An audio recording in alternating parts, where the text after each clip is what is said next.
प्यारे दर्शकों, सत श्री अकाल, नमस्कार, आदाब।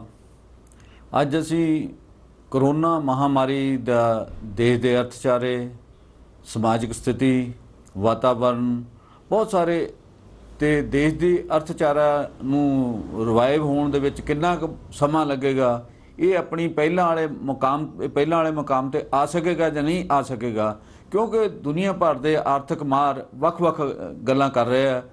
ਵੱਖ-ਵੱਖ ਰਿਪੋਰਟਾਂ ਆ ਰਹੀਆਂ ਵੀ ਮੁੜ ਕੇ ਹੋ ਸਕਦਾ ਵੀ ਅਸੀਂ ਉਸ ਸਥਿਤੀ 'ਚ ਨਾ ਪਹੁੰਚ ਸਕੀਏ। ਇਹਦੇ ਨਾਲ ਜਿੱਥੇ ਬੇਰੁਜ਼ਗਾਰੀ ਵੱਡੇ ਪੱਧਰ ਤੇ ਫੈਲ ਗਈ ਹੈ, ਮਤਲਬ ਤੇ ਲਗਾਤਾਰ ਕੇਸ ਵੱਧ ਰਿਹਾ ਹੈ ਦੁਨੀਆ ਦੇ ਵਿੱਚ, ਬਹੁਤ ਸਾਰੇ ਦੇਸ਼ਾਂ 'ਚ ਘਟਣੇ ਸ਼ੁਰੂ ਹੋ ਗਿਆ। ਤੇ ਇੱਕ ਚੰਗੀ ਖਬਰ ਇਸੇ ਦੌਰਾਨ ਆਈ ਹੈ ਕਿ ਨਿਊਜ਼ੀਲੈਂਡ ਜਿਹੜਾ ਕਰੋਨਾ ਮੁਕਤ ਹੋ ਗਿਆ। ਇੱਕ ਚੰਗੀ ਖਬਰ ਹੈ, ਇਹ ਇੱਕ ਹੌਸਲਾ ਅਫਜ਼ਾਊ ਜਿਹੜਾ ਸੰਕੇਤ ਹੈਗਾ। ਤੇ ਇਸੇ ਤਰੀਕੇ ਨਾਲ ਜਿਨ੍ਹਾਂ ਦੇਸ਼ਾਂ ਦੇ ਵਿੱਚ ਬਹੁਤੀਆਂ ਮੌਤਾਂ ਹੋ ਰਹੀਆਂ ਸੀ, ਉਹਨਾਂ ਦੇ ਵਿੱਚ ਮੌਤ ਦਰ ਵੀ ਘਟੀ ਹੈ ਪਿਛਲੇ ਦਿਨਾਂ 'ਚ। ਪਰ ਅਮਰੀਕਾ ਦੇ ਵਿੱਚ ਅਜੇ ਸਥਿਤੀ ਜਿਹੜੀ ਆ, ਮੌਤ ਦਰ ਘਟੀ ਆ, ਕੇਸ ਵੀ ਘਟੇ ਆ। ਪਰ ਸਾਡੇ ਦੇਸ਼ ਦੇ ਵਿੱਚ ਲਗਾਤਾਰ ਮੌਤਾਂ ਵੀ ਵੱਧ ਰਹੀਆਂ ਤੇ ਕੇਸ ਵੀ ਵੱਧ ਰਹੇ। ਇਹਨਾਂ ਬਾਰੇ, ਸਾਰੇ ਮਾਮਲਿਆਂ ਬਾਰੇ ਅਸੀਂ ਸਾਡੇ ਨਾਲ ਉੱਘੇ ਮਾਹਰ ਡਾਕਟਰ ਪਿਆਰਾ ਲਾਲ ਗਰਗ ਸਾਡੇ ਨਾਲ ਨੇ। ਉਹਨਾਂ ਦੇ ਉਹ ਕਿਸੇ ਜਾਣ ਪਛਾਣ ਦੇ ਮੁਹਤਾਜ ਨਹੀਂ ਗਏ। ਉਹ ਅਖਬਾਰਾਂ 'ਚ ਵੀ ਲਿਖਦੇ ਆ, ਵੱਖ-ਵੱਖ ਟੀਵੀ ਚੈਨਲਾਂ ਨਾਲ ਇੰਟਰਵਿਊ ਵੀ ਦਿੰਦੇ ਆ, ਵੱਖ-ਵੱਖ ਵਿਸ਼ਿਆਂ ਦੇ ਉੱਪਰ ਉਹ ਗੱਲ ਕਰਦੇ ਆ। ਤਾਂ ਉਹਨਾਂ ਦੀ ਸਾਡੇ ਇਸ ਖਿੱਤੇ ਦੇ ਵਿੱਚ ਇਹ ਮਾਸਟਰੀ ਹੈ। ਅਸੀਂ ਉਹਨਾਂ ਨਾਲ ਇਸ ਵਿਸ਼ੇ ਦੇ ਉੱਪਰ ਗੱਲ ਕਰਾਂਗੇ ਕਿ ਕਰੋਨਾ ਜਿਹੜਾ ਹੈ, ਕਰੋਨਾ ਮਹਾਮਾਰੀ, ਇਹਦੇ ਬਾਰੇ ਤੱਥ ਕੀ ਨੇ, ਹਕੀਕਤਾਂ ਕੀ ਨੇ ਤੇ ਦਾਅਵੇ ਕੀ ਨੇ। ਇਹਨਾਂ ਦੇ ਬਾਰੇ ਸਾਨੂੰ ਉਹ ਦੱਸਣ, ਕਿਉਂਕਿ ਸਾਡੇ ਦੇਸ਼ ਦੇ ਵਿੱਚ ਕੇਸ ਵਧਣੇ ਸ਼ੁਰੂ ਹੋ ਗਏ ਤੇ ਕਾਫੀ ਤੇਜ਼ੀ ਨਾਲ ਵਧ ਰਿਹਾ ਵੀ ਇਹ ਸਾਡੇ ਦੇਸ਼ 'ਚ ਕਿਸ ਪੱਧਰ ਨੂੰ ਜਾਏਗਾ। ਡਾਕਟਰ ਸਾਹਿਬ, ਇਹਦੇ ਬਾਰੇ ਦੱਸੋ ਜਰਾ। ਸ਼ੁਕਰੀਆ ਜੀ, ਬਹੁਤ ਬਹੁਤ। ਜੰਮੂ ਜੀ, ਜਿੱਥੋਂ ਤੱਕ ਕੇਸਾਂ ਦਾ ਸਵਾਲ ਹੈ, ਅਸਲ 'ਚ ਕੋਈ ਵੀ ਮਹਾਮਾਰੀ ਜਦ ਅਸੀਂ ਰੋਕਣੀ ਹੋਵੇ, ਉਹਦੇ 'ਤੇ ਕਾਬੂ ਪਾਉਣਾ ਹੋਵੇ, ਤਾਂ ਉਹਦਾ ਇੱਕ ਵਿਗਿਆਨਕ ਤਰੀਕਾ ਹੈ। ਜੇ ਤਾਂ ਅਸੀਂ ਵਿਗਿਆਨਕ ਤਰੀਕਾ ਲਾਗੂ ਕਰੀਏ, ਵਿਗਿਆਨ ਦੇ ਹਿਸਾਬ ਨਾਲ ਚੱਲੀਏ, ਫਿਰ ਤਾਂ ਅਸੀਂ ਕੰਟਰੋਲ ਕਰ ਲੈਂਦੇ ਹਾਂ। ਜੇ ਅਸੀਂ ਵਿਗਿਆਨ ਦੀ ਬਜਾਏ ਅਟਕਲ ਪੱਚੂ, ਅੱਕੀ ਪਲਾਹੀ ਹੱਥ ਮਾਰਦੇ ਰਹੀਏ, ਫਿਰ ਉਹ ਕਈ ਵਾਰ ਕੰਟਰੋਲ ਨਹੀਂ ਹੁੰਦੀ। ਹੁਣ ਹੋਇਆ ਕੀ ਹੈ, ਜਿਨ੍ਹਾਂ ਮੁਲਕਾਂ ਨੇ ਸੰਸਾਰ ਦੇ ਵਿੱਚ ਵਿਗਿਆਨਕ ਤਰੀਕਾ ਵਰਤਿਆ, ਕਿਸੇ ਨੇ ਸ਼ੁਰੂ ਤੋਂ ਵਰਤ ਲਿਆ, ਕਿਸੇ ਨੇ ਵਿੱਚ ਵਿਚਾਲੇ ਵਰਤ ਲਿਆ, ਕਿਸੇ ਨੇ ਕਦੇ ਵਰਤਿਆ, ਜਿਵੇਂ ਤੁਸੀਂ ਕਿਹਾ ਨਿਊਜ਼ੀਲੈਂਡ ਨੇ ਖਤਮ ਹੀ ਕਰਤਾ। ਇਸ ਤਰ੍ਹਾਂ ਹੀ ਵੀਅਤਨਾਮ 'ਚ ਇੱਕ ਵੀ ਮੌਤ ਨਹੀਂ ਹੋਈ। ਇਸੇ ਤਰ੍ਹਾਂ ਜੇ ਅਸੀਂ ਦੇਖਿਆ ਕੰਬੋਡੀਆ 'ਚ ਮੌਤ ਨਹੀਂ ਹੋਈ। ਇਸੇ ਤਰ੍ਹਾਂ ਭੂਟਾਨ 'ਚ ਸਾਡੇ ਗੁਆਂਢੀ ਹੈ, ਭੂਟਾਨ 'ਚ ਮੌਤ ਨਹੀਂ ਹੋਈ। ਸਾਡੇ ਆਲੇ ਦੁਆਲੇ ਦੇ ਜਿੰਨੇ ਮੁਲਕ ਨੇ ਉਹ ਸਾਰੇ ਸਭ ਤੋਂ ਗਰੀਬ ਨੇ, ਚਾਹੇ ਅਫਗਾਨਿਸਤਾਨ ਹੈ, ਚਾਹੇ ਪਾਕਿਸਤਾਨ ਹੈ, ਚਾਹੇ ਬੰਗਲਾਦੇਸ਼ ਹੈ, ਚਾਹੇ ਸ਼੍ਰੀਲੰਕਾ ਹੈ, ਚਾਹੇ ਤੁਸੀਂ ਮਿਆਂਮਾਰ ਕਹਿ ਲਓ, ਚਾਹੇ ਤੁਸੀਂ ਨੇਪਾਲ ਕਹਿ ਲਓ, ਤੇ ਇਹ ਮਾਲਦੀਵ ਕਹਿ ਲਓ। ਇਹ ਸਾਰੇ ਮੁਲਕ ਸਾਤੋਂ ਗਰੀਬ ਨੇ। ਤੇ ਇੱਕ ਸਿੰਗਾਪੁਰ ਹੈ ਜਿਹੜਾ ਅਮੀਰ ਹੈ, ਜਿਹਨੂੰ ਅਸੀਂ ਕਹਿੰਦੇ। ਸਿੰਗਾਪੁਰ 'ਚ ਵੀ ਕੋਈ 28 ਡੈਥਸ ਹੋਈਆਂ ਨੇ, ਤੁਸੀਂ ਹਿਸਾਬ ਲਗਾ ਸਕਦੇ ਹੋ। ਸੋ ਇਹਨਾਂ ਮੁਲਕਾਂ ਦੇ ਵਿੱਚ ਮੌਤ ਦਰ ਬਹੁਤ ਘੱਟ ਹੈ ਅਤੇ ਕਈਆਂ ਨੇ ਇਹਦੇ ਉੱਤੇ ਪੂਰੀ ਤਰ੍ਹਾਂ ਕੰਟਰੋਲ ਵੀ ਪਾਇਆ ਹੈ। ਔਰ ਕਈ ਇਹਨਾਂ 'ਚੋਂ ਉਹ ਵੀ ਨੇ ਦੁਨੀਆ ਦੇ ਮੁਲਕ ਜਿਨ੍ਹਾਂ ਨੇ ਇੱਥੋਂ ਤੱਕ ਕਿ ਲੋਕਡਾਊਨ ਦੀ ਤਾਂ ਗੱਲ ਛੱਡੋ, ਕਦੇ ਕਰਫਿਊ ਦੀ ਤਾਂ ਗੱਲ ਛੱਡੋ, ਕਦੇ ਉਹਨਾਂ ਨੇ ਕੋਈ ਐਡਵਾਈਜ਼ਰੀ ਵੀ ਜਾਰੀ ਨਹੀਂ ਕਰੀ ਨੈਸ਼ਨਲ ਲੈਵਲ 'ਤੇ ਵੀ ਭਾਈ ਤੁਸੀਂ ਆਹ ਕਰੋ, ਆਹ ਨਾ ਕਰੋ, ਫਲਾਣਾ। ਸੋ ਉਹਦੇ ਵਿੱਚ ਜਿਨ੍ਹਾਂ ਨੇ, ਜਿਵੇਂ ਸ਼੍ਰੀਲੰਕਾ, ਉਹਨੇ ਐਵੇਂ 1-2 ਦਿਨ ਦੇ ਲੋਕਡਾਊਨ ਕਰਿਆ, ਫਿਰ ਖੋਲ੍ਹਤਾ। ਸੋ ਉਹਨਾਂ ਮੁਲਕਾਂ ਨੇ ਕੰਟਰੋਲ ਕਿਵੇਂ ਕਰਿਆ? ਮਹਾਮਾਰੀ ਨੂੰ ਕੰਟਰੋਲ ਕਰਨ ਦਾ ਇੱਕੋ ਹੀ ਤਰੀਕਾ ਹੈ ਕਿ ਜਿੱਥੋਂ ਉਹ ਬਿਮਾਰੀ ਆ ਰਹੀ ਹੈ ਉੱਥੇ ਰੋਕੋ, ਉਹਨਾਂ ਨੂੰ ਕੁਆਰੰਟਾਈਨ ਕਰੋ, ਕੁਆਰੰਟਾਈਨ ਕਰਕੇ ਜਿਨ੍ਹਾਂ 'ਚ ਸਿੰਪਟਮ ਅਪੀਅਰ ਹੋ ਜਾਣ ਉਹਨਾਂ ਦੀ ਆਈਸੋਲੇਸ਼ਨ ਕਰਕੇ ਇਲਾਜ ਕਰੋ। ਆਹੀ ਤਰੀਕਾ, ਹੋਰ ਕੋਈ ਤਰੀਕਾ ਹੀ ਨਹੀਂ। ਅਸੀਂ ਕੀ ਕਰਿਆ? ਅਸੀਂ ਲੋਕਡਾਊਨ ਕਰਤਾ ਕੀਤਾ 1 ਲੱਖ। ਉਹ ਜਦ ਅਸੀਂ ਲੋਕਡਾਊਨ ਕਰਤਾ ਤਾਂ ਅਸੀਂ ਮੁੜ ਕੇ ਬਿਮਾਰੀ ਦਾ ਇਲਾਜ ਤਾਂ ਸ਼ੁਰੂ ਕਰਿਆ ਹੀ ਨਹੀਂ। ਅਸੀਂ ਜੇ ਕੋਈ ਆ ਗਿਆ ਸਾਡੇ ਕੋਲੇ, ਉਹਨੂੰ ਪਹਿਲਾਂ ਟੈਸਟ ਕਰਨ ਤੋਂ ਆਨਾਕਾਨੀ ਕਰਦੇ ਰਹੇ। ਉਹਨੂੰ ਕਿਹਾ ਤੂੰ ਘਰੇ ਚਲਾ ਜਾ, ਤੂੰ ਤਾਂ ਮਾਈਲਡ ਹੈ, ਤੂੰ ਮੋਡਰੇਟ ਹੈ, ਇਹ ਪਤਾ ਹੀ ਨਹੀਂ ਉਹਨੂੰ ਕਰੋਨਾ ਹੈ ਨਹੀਂ ਹੈ। ਅਤੇ ਜਿਹੜਾ ਸੀਰੀਅਸ ਸੀ ਉਹਨਾਂ ਦੇ ਉੱਤੇ ਇਲਾਜ ਸ਼ੁਰੂ ਕਰਿਆ। ਉਹ ਘਰੇ ਜਾ ਕੇ, ਹੁਣ ਆਪਾਂ ਨੂੰ ਪਤਾ ਹੈ ਵੀ ਹਿੰਦੁਸਤਾਨ ਇੱਕ ਨਹੀਂ ਹੈ, ਹਿੰਦੁਸਤਾਨ 2 ਨੇ। ਇੱਕ 40 ਕਰੋੜ ਦੀ ਆਬਾਦੀ ਹੈ, ਇੱਕ 100 ਕਰੋੜ ਦੀ ਆਬਾਦੀ ਹੈ। 40 ਕਰੋੜ ਵਾਲੀ ਕੋਲੇ ਘਰੇ ਸਮਾਨ ਵੀ ਹੈਗਾ, ਪੈਸੇ ਵੀ ਹੈਗੇ ਨੇ, ਔਨਲਾਈਨ ਸਮਾਨ ਵੀ ਮੰਗਾ ਲੈਂਦੇ ਨੇ, ਬੈਂਕਾਂ ਵੀ ਔਨਲਾਈਨ ਆਪਰੇਟ ਕਰਦੇ ਨੇ, ਅਤੇ ਕੋਈ ਦਿੱਕਤ ਨਹੀਂ ਆ ਬਹੁਤੀ। ਜਿਹੜੀ 100 ਕਰੋੜ ਦੀ ਆਬਾਦੀ ਹੈ, ਉਹਦੇ ਕੋਲ ਪੀਣ ਨੂੰ ਪਾਣੀ ਤਾਂ ਹੈ ਨਹੀਂ, ਹੱਥ ਧੋਣ ਨੂੰ ਪਾਣੀ ਕਿੱਥੋਂ ਆਏਗਾ? ਅਸੀਂ ਕਹਿੰਦੇ ਤੁਸੀਂ ਬਾਰ-ਬਾਰ ਹੱਥ ਧੋਵੋ। ਉਹਦੇ ਕੋਲ ਰੋਟੀ ਖਾਣ ਨੂੰ ਪੈਸਾ ਨਹੀਂ, ਸਾਬਣ ਵਾਸਤੇ ਪੈਸਾ ਕਿੱਥੋਂ ਆਏਗਾ? ਆਹ ਮਾਸਕ N95 ਆ ਮੈਂ ਲਾਇਆ ਹੋਇਆ, ਇਹਦੀ ਕੀਮਤ ਕੌਣ ਦੇਵੇਗਾ? ਕਿੰਨੇ ਮਾਸਕ ਲਾਏਗਾ? ਕਿਵੇਂ ਉਹਨੂੰ ਮਾਸਕ ਨੂੰ ਪਹਿਨਣਾ? ਡਾਕਟਰਾਂ ਨੂੰ ਕਈ ਵਾਰੀ ਮਾਸਕ ਸਾਨੂੰ ਸਿਖਾਉਣਾ ਪੈਂਦਾ ਵੀ ਕਿਵੇਂ ਪਹਿਨਣਾ ਹੈ, ਕਿਵੇਂ ਹੱਥ ਨਹੀਂ ਲਾਉਣਾ। ਉਹ ਵਿਚਾਰਾ ਸਧਾਰਨ ਆਦਮੀ ਨੂੰ ਸਿਖਾਉਣ 'ਤੇ ਕਿੰਨਾ ਟਾਈਮ ਲਊ? ਕਿਹੜੀ ਇਹਨਾਂ ਨੇ ਕੋਸ਼ਿਸ਼ ਕਰੀ ਹੈ। ਸੋ ਅਸੀਂ ਲੋਕਡਾਊਨ ਕਰਕੇ, ਅਸੀਂ ਹਾਲੀ ਲੋਕਡਾਊਨ 'ਚ 2 ਗੱਲਾਂ 'ਚ ਲੱਭ ਲਿਆ ਇੱਕ ਲੋਕਾਂ ਨੂੰ ਘਰਾਂ ਅੰਦਰ ਬੰਦ ਕਰ ਦਿਓ, ਤੇ ਦੂਜਾ ਅਸੀਂ ਟੱਲ ਖੜਕਾ ਲਓ, ਥਾਲੀਆਂ ਵਜਾ ਲਓ, ਦੀਵੇ ਲਾ ਦਿਓ। ਅਸੀਂ ਲੋਕਾਂ ਨੂੰ ਵਹਿਮ ਭਰਮ 'ਚ ਮੱਧਯੁਗੀ ਜਿਹੜਾ ਵਿਚਾਰਧਾਰਾ ਸੀ ਉਹਦੇ ਵਿੱਚ ਲੈ ਕੇ ਗਏ।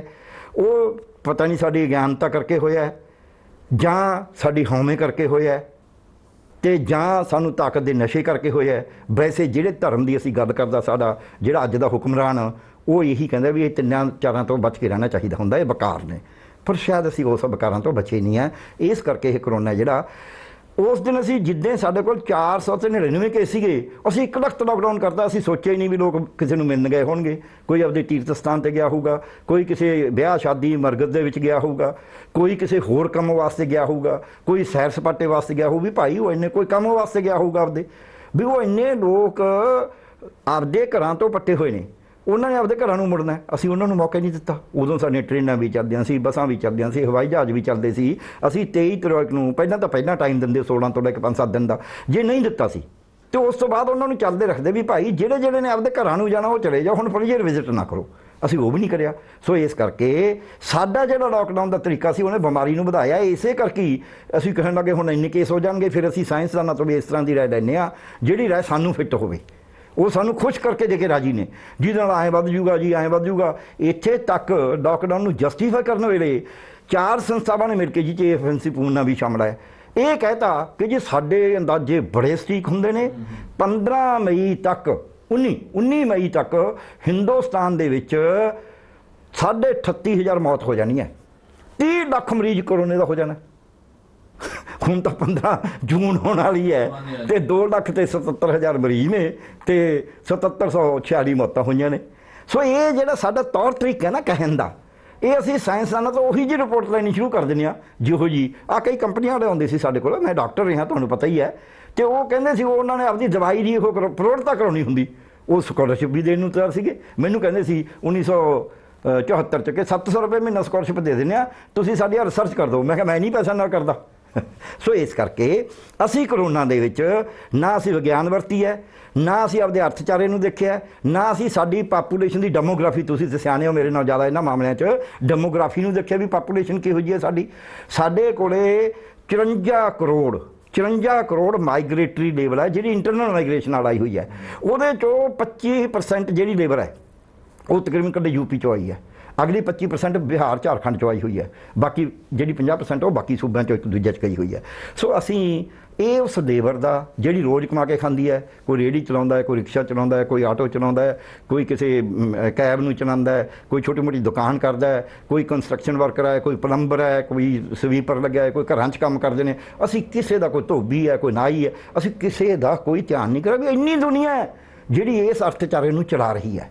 ਔਰ ਜੇ ਸਾਰੀ ਦੁਨੀਆ ਇੱਕ ਦਖਤ ਅਸੀਂ ਬੰਦ ਕਰਤੀ, 1-2 ਦਿਨ 4 ਦਿਨ ਤਾਂ ਚੱਲ ਜਾਊਗਾ, ਉਦੋਂ ਮੁੜ ਕੇ ਚੱਲਣਾ ਨਹੀਂ। ਤੇ ਅਸੀਂ ਤਾਂ ਲੱਗੀ ਰਹੇ, ਉਹ ਜਿਵੇਂ ਕਹਿੰਦੇ ਥੋੜਾ ਰੱਖਿਆ ਤੇ ਅਸੀਂ ਉੱਥੇ ਰੱਖਿਆ। ਡਾਕਟਰ ਸਾਹਿਬ, ਕਿੰਨਾ ਟਾਈਮ ਦੇਣਾ ਚਾਹੀਦਾ ਸੀਗਾ ਲਾਕਡਾਊਨ ਸ਼ੁਰੂ ਕਰਨ ਤੋਂ ਬਾਅਦ? ਲੋਕਾਂ ਨੂੰ ਚੇਤਾਵਨੀ ਦੇਣੀ ਚਾਹੀਦੀ ਵੀ ਇੰਨੇ ਹਫ਼ਤੇ ਦੇ ਵਿੱਚ ਜਾਂ 4 ਦਿਨਾਂ ਦੇ ਵਿੱਚ ਤੁਸੀਂ ਆਪਣੇ ਘਰਾਂ 'ਚ ਵਾਪਸ ਪਰਤ ਜਾਓ। ਦੇਖੋ, ਲਾਕਡਾਊਨ ਤੋਂ ਬਾਅਦ ਬੜਾ ਸੌਖਾ ਤਰੀਕਾ ਸੀ ਸਾਡੇ ਕੋਲ, ਕਿਉਂਕਿ ਕੇਸ ਸਾਡੇ ਕੋਲ ਬਹੁਤ ਘੱਟ ਸੀਗੇ, ਦੁਨੀਆ 'ਚ ਵੀ ਕੇਸ ਬਹੁਤ ਜ਼ਿਆਦਾ ਨਹੀਂ ਸੀਗੇ। ਅਸੀਂ ਸਿੱਧਾ ਕਹਿ ਸਕਦੇ ਸੀ ਕਿ ਤੁਸੀਂ 10 ਦਿਨਾਂ ਦੇ ਵਿੱਚ ਗੱਡੀਆਂ ਚੱਲਣਗੀਆਂ, ਬੱਸਾਂ ਚੱਲਣਗੀਆਂ, ਪਰ ਸਿਰਫ ਜਿਨ੍ਹਾਂ ਨੇ ਵਾਪਸ ਜਾਣਾ ਉਹੀ ਜਾਣਗੇ। ਉਹਦੇ ਵਾਸਤੇ ਅਸੀਂ ਕਹਿ ਸਕਦੇ ਸੀ, ਸਾਨੂੰ ਹੋਊਗਾ ਵੀ ਲੋਕ ਹੀ ਨਾ ਤੁਰ ਪੈਣ। ਕਹਿੰਦੇ ਵੀ ਜਿਹੜੇ ਮਰਜ਼ੀ ਮੁਅੱਜ਼ਜ਼ ਬੰਦੇ ਤੋਂ, ਚਾਹੇ ਸਰਪੰਚ ਤੋਂ, ਪੰਚ ਤੋਂ, ਕਿਸੇ NGO ਤੋਂ, ਕਿਸੇ ਮਾਸਟਰ ਤੋਂ, ਕਿਸੇ ਕਲਰਕ ਤੋਂ, ਕਿਸੇ ਪੱਤਰਕਾਰ ਤੋਂ, ਜੀ ਤੋਂ ਮਰਜ਼ੀ ਇਹ ਦਿਖਾ ਦਿਓ ਵੀ ਮੈਂ ਜੀ ਫਲਾਣੀ ਦੇਸ਼ ਉਸਦਾ ਸੂਬੇ ਦਾ ਰਹਿਣਾ ਨਾ ਤੇ ਮੈਂ ਉੱਥੇ ਜਾਣਾ, ਉਹਨੂੰ ਦੇਈ ਜਾਓ ਟਿਕਟ, ਕੋਈ ਗੱਲ ਨਹੀਂ। ਕੋਈ ਜੇ 10% ਵਾਧੂ ਵੀ ਚਲੇ ਜਾਣਗੇ ਨਾ ਝੂਠੇ ਵੀ, ਕੋਈ ਫਰਕ ਨਹੀਂ ਪੈਂਦਾ ਐਡੀ ਵੱਡੀ ਜਨਤਾ 'ਚ। 138 ਕਰੋੜ ਦੀ ਸਾਡੀ ਆਬਾਦੀ ਹੈ, 100 ਕਰੋੜ ਬੰਦਾ ਇਸ ਤਰ੍ਹਾਂ ਦਾ ਜਿਹੜਾ ਲੇਬਰ ਕਰਦਾ ਹੈ, ਉਹਨੂੰ ਮੌਕਾ ਤਾਂ ਦਿਓ ਨਾ। 10 ਦਿਨ ਦੇਣੇ ਬਣਦੇ ਸੀ, ਔਰ ਉਹਨਾਂ 10 ਦਿਨਾਂ 'ਚ ਬਾਕੀ ਲਾਕਡਾਊਨ ਪੱਕਾ। ਇੱਕ ਤਾਂ ਅਸੀਂ ਇਹ ਨਹੀਂ ਕਰਿਆ। ਇੱਕ ਮੈਂ ਦੂਜੀ ਗੱਲ ਕਹਾਂਗਾ। ਦੂਜੀ ਗੱਲ ਹੈ, ਇੱਕ ਜਦ ਅਸੀਂ ਕਿਸੇ ਵੀ ਮਹਾਮਾਰੀ ਨੂੰ ਕੰਟਰੋਲ ਕਰਦੇ ਹਾਂ, ਉਦੋਂ ਅੱਗੇ ਆ ਵੀ ਜਿਹੜੇ ਬਿਮਾਰ ਹੋ ਕੇ ਜਿਨ੍ਹਾਂ ਨੂੰ ਬਿਮਾਰੀ ਦਾ ਜ਼ਿਆਦਾ ਖਤਰਾ ਹੈ, ਜਾਂ ਜਿਨ੍ਹਾਂ ਨੂੰ ਮਰਨ ਦਾ ਜ਼ਿਆਦਾ ਖਤਰਾ ਹੈ, ਜਾਂ ਜਿਨ੍ਹਾਂ ਦੇ ਵਿੱਚ ਕੋਈ ਕੰਪਲੀਕੇਸ਼ਨ ਹੋਣ ਦਾ, ਬਿਮਾਰੀ ਦੇ ਗੰਭੀਰ ਹੋਣ ਦਾ ਖਤਰਾ ਹੈ, ਅਸੀਂ ਕੋਸ਼ਿਸ਼ ਕਰਦੇ ਹਾਂ ਕਿ ਉਹਨਾਂ ਨੂੰ ਅਸੀਂ ਬਿਮਾਰੀ ਤੋਂ ਬਚਾ ਕੇ ਰੱਖੀਏ। ਦੂਜਿਆਂ ਨੂੰ ਜਿਨ੍ਹਾਂ ਨੂੰ ਕੋਈ ਬਹੁਤਾ ਖਤਰਾ ਹੀ ਨਹੀਂ, ਉਹਨਾਂ ਨੂੰ ਅਸੀਂ ਐਵੇਂ ਰੋਕੀ ਜਾਈਏ, ਕੰਮ ਤੋਂ ਰੋਕ ਲਈਏ, ਲੋਕਡਾਊਨ ਕਰ ਦਈਏ, ਉਹਦਾ ਕੋਈ ਫਾਇਦਾ ਨਹੀਂ ਹੁੰਦਾ। ਸੋ ਇਹ ਪੂਰੀ ਦੁਨੀਆ ਦੇ ਅੰਕੜੇ ਆ ਚੁੱਕੇ ਨੇ ਕਿ 10 ਸਾਲ ਤੱਕ ਆਮ ਤੌਰ 'ਤੇ ਕਰੋਨਾ ਨਾ ਸੀਰੀਅਸ ਹੁੰਦਾ ਹੈ, 10 ਸਾਲ ਦੀ ਉਮਰ ਤੱਕ, ਤੇ ਨਾ ਉਹਦੇ ਨਾਲ ਆਮ ਤੌਰ 'ਤੇ ਕੋਈ ਮੌਤ ਹੁੰਦੀ ਹੈ। ਅਸੀਂ ਨਰਸਰੀ ਦੇ ਬੱਚਿਆਂ ਨੂੰ ਵੀ ਸਕੂਲਾਂ ਜਾਣ ਬੰਦ ਕਰਤਾ। ਇਸ ਤੋਂ ਅੱਗੇ ਇਹ ਵੀ ਆ ਗਿਆ ਕਿ 10 ਤੋਂ ਲੈ ਕੇ 40 ਸਾਲ ਤੱਕ ਜਿਹੜੀ ਮੌਤ ਦਾ ਸੀਰੀਅਸ ਹੁੰਦਾ ਨਹੀਂ, ਮਾਈਲਡ ਟੂ ਮੋਡਰੇਟ ਕਹਿੰਦੇ ਆ, ਉਹਦਾ ਘਰ ਦੇ ਵਿੱਚ ਹੀ ਬਿਨਾਂ ਕਿਸੇ ਇਲਾਜ ਦੇ, ਦਵਾਈ ਦੀ ਕਰੋਨਾ ਵਾਸਤੇ ਕੋਈ ਨਹੀਂ ਹੈ, ਇਹਨੇ ਆਪੇ ਠੀਕ ਹੋਣਾ ਹੁੰਦਾ। ਸੋ 40 ਸਾਲ ਦੀ ਉਮਰ ਤੱਕ ਜਿਹੜੇ ਡੈਥ ਰੇਟ ਆ ਉਹ 0.2% ਹੈ। 40 ਤੋਂ 50 ਤੱਕ 0.4% ਹੈ। ਸੋ ਇਹਨਾਂ 50 ਤੱਕ ਦੀ ਉਮਰ ਦਿਆਂ ਨੂੰ ਅਸੀਂ ਕਹਿ ਸਕਦੇ ਜਾਓ ਆਪਣੇ ਆਪਣੇ ਕੰਮ ਕਰੋ, ਥੋੜ੍ਹਾ ਜਿਹਾ ਧਿਆਨ ਰੱਖੋ। ਪਰ ਡਾਕਟਰ ਸਾਹਿਬ ਕੁਝ ਬੱਚਿਆਂ ਦੀਆਂ ਮੌਤਾਂ ਵੀ ਰਿਪੋਰਟ ਹੋਈਆਂ ਵੀ ਕਰੋਨਾ ਨਾਲ ਹੋਈਆਂ। ਕੋਈ ਇੱਕ ਅੱਧੇ ਬੱਚੇ ਦੀ ਜ਼ਰੂਰੀ ਨਹੀਂ ਵੀ ਕਰੋਨਾ ਉਹਨੂੰ ਨਾਲ ਪੋਜ਼ਿਟਿਵ ਹੋਵੇ, ਕੋਈ ਹੋਰ ਜਿਵੇਂ ਪੀਜੀਆਈ ਜਿਹੜਾ ਬੱਚਾ ਡੈਥ ਹੋਈ ਹੈ ਉਹਦਾ ਹਾਰਟ ਦਾ ਮਰੀਜ਼ ਸੀਗਾ, ਜਮਾਂਦਰੂ ਹਾਰਟ ਦੀ ਬਿਮਾਰੀ ਸੀ, ਉਹਨਾਂ ਤੋਂ ਉਂਝ ਹੀ ਬਥੇਰੇ ਮਰਦੇ ਨੇ। ਸੋ ਇਸ ਕਰਕੇ ਕਈ ਵਾਰੀ ਇਹ ਵੀ, ਕਿਉਂਕਿ ਅਸੀਂ ਕਈ ਵਾਰੀ ਨਾ ਠੀਕ ਤਰੀਕੇ ਨਾਲ ਗੱਲ, ਕਰੋਨਾ ਨਾਲ ਡੈਥ ਦਾ ਮਤਲਬ ਹੈ ਜਿਹੜੀ ਕਰੋਨਾ ਕਰਕੇ ਹੋਈ ਜਾਂ ਕਰੋਨਾ ਨੇ ਉਹਦੀ ਬਿਮਾਰੀ ਨੂੰ ਪਹਿਲੀ ਨੂੰ ਵਧਾਤਾ ਹੋਵੇ। ਜਿਹੜਾ ਕੰਜੈਨੀਟਲ ਹਾਰਟ ਡਿਜ਼ੀਜ਼ ਜਿਹੋ ਜਿਹੀ ਉਹਦੀ ਮੈਂ ਪੜ੍ਹੀ ਹੈ ਉਹ ਸਾਰੀ, ਉਹ ਬੱਚੀ ਜੀ ਤਾਂ ਪਹਿਲੇ ਕੰਜੈਨੀਟਲ ਹਾਰਟ ਡਿਜ਼ੀਜ਼ ਹੀ ਐਸੀ ਜਿਹਦੇ ਉਹਦੇ ਵੈਸੇ ਬਚਣ ਦੀ ਸੰਭਾਵਨਾ ਨਹੀਂ ਸੀ। ਸੋ ਇਸ ਕਰਕੇ ਇਸ ਤਰ੍ਹਾਂ ਨਹੀਂ ਹੈ। ਅਗਲੀ ਗੱਲ, ਅਸੀਂ ਇੱਕ ਰਿਸਕ ਲੈਣਾ ਹੁੰਦਾ ਹੈ। ਜਿੱਥੇ 138 ਕਰੋੜ ਨੂੰ ਅਸੀਂ ਐਂ ਟੰਗ ਕੇ ਸਾਰੀ ਇਕੋਨਮੀ ਨੂੰ ਫੇਲ ਕਰਿਆ ਹੈ, ਮੈਂ ਕਹਿੰਦਾ ਜੇ ਮੰਨ ਲਓ ਵੀ 2000 ਮੌਤ ਜਿਹੜੀ ਹੈ ਯੰਗ ਬੰਦਿਆਂ 'ਚੋਂ ਹੋ ਜਾਂਦੀ ਹੈ, ਤੇ 2000 ਤਾਂ ਰੋਜ਼ ਇੱਥੇ ਪੰਜਾਬ 'ਚ 18 ਬੰਦੇ ਰੋਜ਼ ਐਕਸੀਡੈਂਟ 'ਚ ਮਰਦੇ ਨੇ, ਜੇ 18 ਔਰ ਸਾਰੇ ਯੰਗ ਮਰਦੇ ਨੇ। ਸੋ ਇਸ ਕਰਕੇ ਸਾਨੂੰ ਚਾਹੀਦਾ ਸੀ ਕਿ 50 ਸਾਲ ਤੋਂ ਘੱਟ ਦੀ ਆਬਾਦੀ ਨੂੰ, ਜਦ ਲਾਕਡਾਊਨ ਕਰਿਆ ਵੀ ਸੀ ਉਦੋਂ ਲਾਕਡਾਊਨ ਦੀ ਲੋੜ ਨਹੀਂ ਸੀ, 5-7 ਦਿਨ ਠੀਕ ਹੈ ਰੱਖ ਲਿਆ, ਉਦੋਂ ਬਾਅਦ ਕਹਿ ਦਿੰਦੇ 10 ਦਿਨਾਂ ਬਾਅਦ ਵੀ ਹੁਣ ਤੁਸੀਂ ਭਾਈ ਜਾਓ ਆਪਦੇ ਕੰਮਾਂ 'ਤੇ ਜਾਓ। 50 ਸਾਲ ਤੱਕ ਦੀ ਬਹੁਤੇ ਬੰਦੇ ਨੇ ਤੁਹਾਨੂੰ ਪਤਾ ਕੰਮ ਕਰਦੇ ਨੇ, ਸਕੂਲਾਂ, ਕਾਲਜਾਂ, ਯੂਨੀਵਰਸਿਟੀਆਂ, ਦਫ਼ਤਰਾਂ ਦੇ ਵਿੱਚ, ਦੁਕਾਨਾਂ 'ਤੇ ਬਹੁਤੀ ਉਹੀ ਸਾਡੀ ਆਬਾਦੀ ਹੈ।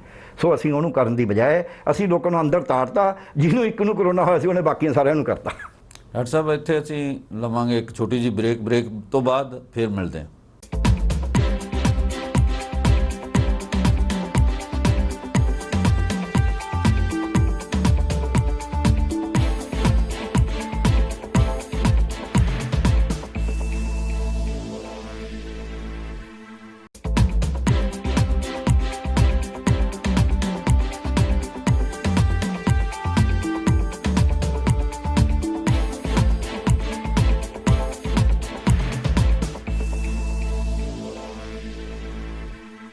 ਬ੍ਰੇਕ ਤੋਂ ਬਾਅਦ ਅਸੀਂ ਡਾਕਟਰ ਪਿਆਰਾ ਲਾਲ ਗਰਗ ਹੋਣਾ ਨਾਲ ਆਪਣੀ ਗੱਲਬਾਤ ਜਾਰੀ ਰੱਖਾਂਗੇ। ਉਹਨਾਂ ਨੂੰ ਇਹ ਪੁੱਛਾਂਗੇ ਕਿ ਇਹਦਾ ਅਰਥਚਾਰੇ ਦੇ ਉੱਪਰ ਕੀ ਅਸਰ ਪਿਆ। ਅਰਥਚਾਰੇ ਬਾਰੇ ਬੜੀਆਂ ਡਰਾਉਣੀਆਂ ਖਬਰਾਂ ਆ ਰਹੀਆਂ ਵੀ ਇਹ ਰੁਜ਼ਗਾਰ ਮੁੜ ਕੇ ਜਿੰਨੇ ਲੋਕਾਂ ਨੂੰ ਮਿਲਿਆ ਉਹਨਾਂ ਨੂੰ ਮਿਲ ਹੀ ਨਹੀਂ ਸਕੇਗਾ। ਇਹਨੇ ਸਾਡੇ ਜਿਹੜੇ ਅਰਥਚਾਰਾ ਉਹ ਨੈਗੇਟਿਵ ਜਾਣ ਦੇ, ਨੈਗੇਟਿਵ ਗਰੋਥ ਦੀ ਵੀ ਪੋਸੀਬਿਲਿਟੀ ਹੈ। ਇਹਦੇ ਬਾਰੇ ਤੁਹਾਡਾ ਕੀ ਵਿਚਾਰ ਹੈ? ਹਾਂ ਦੇਖੋ ਜੰਮੂ ਜੀ, ਜਿੱਥੋਂ ਤੱਕ ਸਵਾਲ ਹੈ ਵੀ ਜਦ ਅਸੀਂ ਦੇਖਦੇ ਹਾਂ ਜੇ 100 ਕਰੋੜ ਬੰਦਾ ਜਿਹੜਾ ਤੁਸੀਂ ਇੱਧਰ ਸ਼ਿਫਟ ਕਰਤਾ, ਉਹ ਸਾਰਾ ਅਰਥਚਾਰੇ 'ਚ ਹਿੱਸਾ ਲੈ ਰਿਹਾ ਸੀ, ਚਾਹੇ ਉਹ ਕੰਸਟਰਕਸ਼ਨ ਵਰਕਰ ਸੀ, ਚਾਹੇ ਉਹ ਬ੍ਰਿਕ ਕਿਰਨ ਦੇ ਉੱਤੇ ਸੀ, ਚਾਹੇ ਉਹ ਮੰਡੀਆਂ 'ਚ ਕੰਮ ਕਰਦਾ ਸੀ, ਚਾਹੇ ਉਹ ਹੋਟਲਾਂ 'ਚ ਕੰਮ ਕਰਦਾ ਸੀ, ਚਾਹੇ ਉਹ ਟਰਾਂਸਪੋਰਟ 'ਚ ਕੰਮ ਕਰਦਾ ਸੀ, ਰੀਕ੍ਰੀਏਸ਼ਨ ਇੰਡਸਟਰੀ 'ਚ ਕੰਮ ਕਰਦਾ ਸੀ, ਹੋਰ ਤਰ੍ਹਾਂ ਦੀਆਂ ਮੀਡੀਆ 'ਚ ਕੰਮ ਕਰਦੇ, ਤਰ੍ਹਾਂ ਦੀਆਂ ਇੰਡਸਟਰੀਜ਼ ਸੀਗੀਆਂ, ਅਤੇ ਕਈ ਆਪਣੇ ਕੈਜੂਅਲ ਲੇਬਰ ਸੀਗੇ। ਉਹ ਜਦ ਅਸੀਂ ਉਹਨਾਂ ਸਾਰਿਆਂ ਨੂੰ ਆਪਦੇ ਘਰਾਂ ਨੂੰ ਭੇਜਤਾ, ਚਾਹੇ ਉਹ ਤੁਰ ਕੇ ਗਏ, ਚਾਹੇ 1200 ਕਿਲੋਮੀਟਰ ਸਾਈਕਲ ਚਲਾ ਕੇ ਕੁੜੀ ਜਾਂਦੀ ਆਪਦੇ ਬਾਪ ਨੂੰ ਬਿਠਾ ਕੇ, ਚਾਹੇ ਕੋਈ 2-2000 ਕਿਲੋਮੀਟਰ ਪੈ ਰਿਹਾ। ਮੈਂ ਤਾਂ ਪਹਿਲੀ ਵਾਰੀ ਦੇਖਿਆ ਇਹ ਜਿਹਾ। ਇਹ ਅਰਥਚਾਰੇ ਦਾ ਆਪਣੇ ਆਪ 'ਚ ਹੀ ਜਲੂਸ ਸੀ। ਜਦ 1947 ਦਾ, ਕਿਉਂਕਿ ਮੈਂ 48 'ਚ ਮੇਰਾ ਜਨਮ ਹੈ, ਇਸ ਕਰਕੇ ਉਹਨਾਂ ਪੀਰੀਅਡ 'ਚ ਸਾਡਾ 58-59 ਤੱਕ ਸਕੂਲਾਂ 'ਚ ਕੇਸ ਹੁੰਦੇ ਸੀ ਮੁੜ ਵਸੇਬਾ। ਅਸੀਂ ਤਾਂ ਮੁੜ ਵਸੇਬੇ ਦੀ ਗੱਲ ਹੀ ਨਹੀਂ ਕਰ ਰਹੇ ਜੇ। ਉਦੋਂ ਸ਼ਾਇਦ ਇੰਨੀ ਮਾਈਗ੍ਰੇਸ਼ਨ ਨਹੀਂ ਹੋਈ, ਇੰਨੀ ਮੈਂ ਕਹਾਂਗਾ ਗੈਰ ਮਨੁੱਖੀ ਮਾਈਗ੍ਰੇਸ਼ਨ ਸ਼ਾਇਦ ਇੰਨੀ ਨਹੀਂ ਹੋਈ ਏਡੇ ਵੱਡੇ ਪੱਧਰ 'ਤੇ, ਕਿਉਂਕਿ ਪੰਜਾਬ 'ਤੇ ਬੰਗਾਲ 'ਚ ਹੋਈ ਹੈ, ਬਾਕੀ ਤਾਂ ਹਿੰਦੁਸਤਾਨ 'ਚ ਨਹੀਂ ਹੋਈ ਸੀ ਮਾਈਗ੍ਰੇਸ਼ਨ। ਇੱਥੇ ਤਾਂ ਥਾਂ 'ਤੇ ਬੰਦਾ ਹਿੰਦੁਸਤਾਨ ਦਾ ਕੋਈ ਹਿੱਸਾ ਛੱਡਿਆ ਹੀ ਨਹੀਂ। ਕੋਈ ਆਦੀਵਾਸੀ ਨਹੀਂ ਛੱਡਿਆ, ਕੋਈ ਨਾਰਥ ਨਹੀਂ ਛੱਡਿਆ, ਕੋਈ ਸਾਊਥ ਨਹੀਂ ਛੱਡਿਆ, ਕੋਈ ਈਸਟ ਨਹੀਂ ਛੱਡਿਆ, ਕੋਈ ਵੈਸਟ ਨਹੀਂ ਛੱਡਿਆ, ਕੋਈ ਸੈਕਸ਼ਨ ਨਹੀਂ ਛੱਡੀ ਸੋਸਾਇਟੀ ਦੀ ਜਿਹੜੀ ਮੂਵ ਨਾ ਕਰੀ ਹੋਵੇ। ਸੋ ਇਸ ਕਰਕੇ ਸਾਨੂੰ ਸਾਰਿਆਂ ਨੂੰ ਇਹ ਦੇਖਣਾ ਪਏਗਾ ਕਿ ਉਹ ਬੰਦੇ ਕਦ ਵਾਪਸ ਆਉਂਦੇ ਨੇ। ਹੁਣ ਪੰਜਾਬ ਦੇ ਵਿੱਚ ਅਰਥਚਾਰਾ ਕਿੱਥੋਂ ਠੀਕ ਹੋਣਾ? ਪੰਜਾਬ ਦੇ ਵਿੱਚ ਖੇਤੀ ਦੇ ਉੱਤੇ, ਜੀਰੀ ਝੋਨਾ ਬੀਜਣ ਦੇ ਉੱਤੇ ਝਗੜਾ ਹੋਇਆ ਪਿਆ ਹੈ। ਹਾਂਜੀ। ਪਿੰਡਾਂ ਦੀਆਂ ਪੰਚਾਇਤਾਂ ਕਰੀ ਜਾਂਦੇ ਇਦੋਂ ਵੱਧ ਰੇਟ ਨਹੀਂ ਦੇਣਾ, 300 ਜਾਂ 400 ਤੋਂ ਵੱਧ, ਤੇ ਉਹ ਕਹਿੰਦੇ ਅਸੀਂ 700 ਲੈਣਾ। 5000 ਤੋਂ ਵੱਧ ਜਿਹੜਾ, ਹਾਂ 5000, ਤੇ 5000 ਤੋਂ ਵੱਧ ਨਹੀਂ ਦੇਣਾ, ਉਹ ਕਹਿੰਦੇ ਨੇ ਅਸੀਂ 8000 ਦੇਣਾ, ਉਹ 7000 ਤੇ 8000। ਸੋ ਇਸ ਤਰ੍ਹਾਂ ਦੇ ਝਗੜੇ ਚੱਲੀ ਜਾ ਰਹੇ ਨੇ, ਬਾਈਕਾਟ, ਹੋਰ ਬੜੇ ਸੋਸ਼ਲ ਟੈਂਸ਼ਨ ਇਹਦੇ ਨਾਲ ਹੋਣਗੀਆਂ। ਇੱਕ ਜਿਹੜਾ ਦੂਜਾ ਪੱਖ ਹੈ, ਦੂਜਾ ਇਕੋਨਮੀ ਕਿਉਂ ਨਹੀਂ ਇਹਦੇ 'ਚ ਰਿਵਾਈਵ ਹੋ ਸਕਦੀ? ਪਹਿਲਾਂ ਤਾਂ ਇਹ ਹੈ ਵੀ ਉਹ ਮਜ਼ਦੂਰ ਕਦ ਆਉਣਗੇ, ਜਿਹੜੀ ਮਸ਼ੀਨ ਖੜ ਗਈ, ਉਹ ਸਾਰੀਆਂ ਹੌਲੀ ਪ੍ਰੋਡਕਸ਼ਨ ਦਾ ਟਾਈਮ ਲੱਗਦਾ ਹੈ। ਅਤੇ ਦੂਜੀ ਗੱਲ, ਜਿਹੜਾ ਗਾਹਾਂ ਉਹ ਮਾਲ ਵਿਕਣਾ ਹੁੰਦਾ ਮੰਡੀ 'ਚ, ਮੰਡੀ ਜਿਹੜਾ ਗਾਰਮੈਂਟ ਵੇਚਦਾ ਸੀ ਉਹਦੀ ਤਾਂ ਦੁਕਾਨ ਬੰਦ ਪਈ ਹੈ, ਉਹਦੇ ਛੇਤੀ ਲੋਕ ਜਾ ਕੇ ਨਹੀਂ ਰਾਜੀ। ਹੁਣ ਆਪਾਂ ਜਿੰਨੇ ਆਪਾਂ ਕਿੰਨਾ ਸਮਾਨ ਲੈਣ ਜਾਂਦੇ ਹਾਂ, ਅਵਾਇਡ ਕਰਦੇ ਹਾਂ, ਘੱਟ ਲੈਂਦੇ ਹਾਂ, ਕਿਉਂਕਿ ਲੋਕਾਂ ਨੂੰ ਡਰ ਪੈ ਕੇ ਵੀ ਯਾਰ ਪੈਸਿਆਂ ਦਾ ਪਤਾ ਨਹੀਂ ਕੀ ਹੋਊਗਾ। ਅਗਲੀ ਗੱਲ ਕੀ ਹੋਈ ਹੈ, ਇਹਦਾ ਇੱਕ ਵੱਡਾ ਅਰਥਚਾਰੇ ਦੇ ਉੱਤੇ ਜਿਹੜਾ ਮਿਡਲ ਕਲਾਸ ਹੈ ਉਹ ਪੈਸੇ ਖਰਚਦੀ ਹੈ। ਹਾਂਜੀ, ਉਹਨੂੰ ਉਹ ਪੈਸੇ ਖਰਚੇ, ਥੋੜ੍ਹੇ ਕਿੰਨੇ ਪੈਸੇ ਬਚਾ ਕੇ ਰੱਖਦੇ, ਉਹਦੇ ਕੋਲ ਕੈਪੈਸਿਟੀ ਹੈ ਜ਼ਿਆਦਾ। ਬੈਂਕਾਂ ਦਾ ਵਿਆਜ ਹੀ ਘਟਾਤਾ।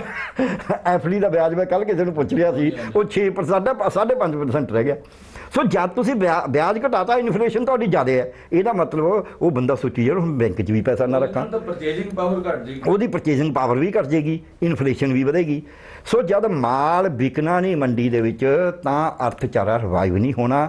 ਤੇ ਹਿੰਦੁਸਤਾਨ ਦੀ 138 ਕਰੋੜ ਆਬਾਦੀ ਚੋਂ 100 ਕਰੋੜ ਆਬਾਦੀ ਤਾਂ ਉਹ ਹੈ ਜਿਹਦੇ ਕੋਲ ਮਾਲ ਖਰੀਦਣ ਦੀ ਤੁਸੀਂ ਕਪੈਸਿਟੀ ਨਹੀਂ ਛੱਡੀ। ਅੱਗੋਂ 40 ਕਰੋੜ ਉਹ ਹੈ ਜਿਹ ਚੋਂ 20-25 ਕਰੋੜ ਉਹ ਹੈ ਜਿਹੜੀ ਕਹਿੰਦੇ ਥੋੜਾ ਖਰੀਦੋ ਯਾਰ, ਜੇ ਬਚਾ ਕੇ ਰੱਖੋ ਪੈਸੇ, ਸੋਨੇ ਤੇ ਲਾ ਦਿਓ, ਜ਼ਮੀਨ ਤੇ ਲਾ ਦਿਓ।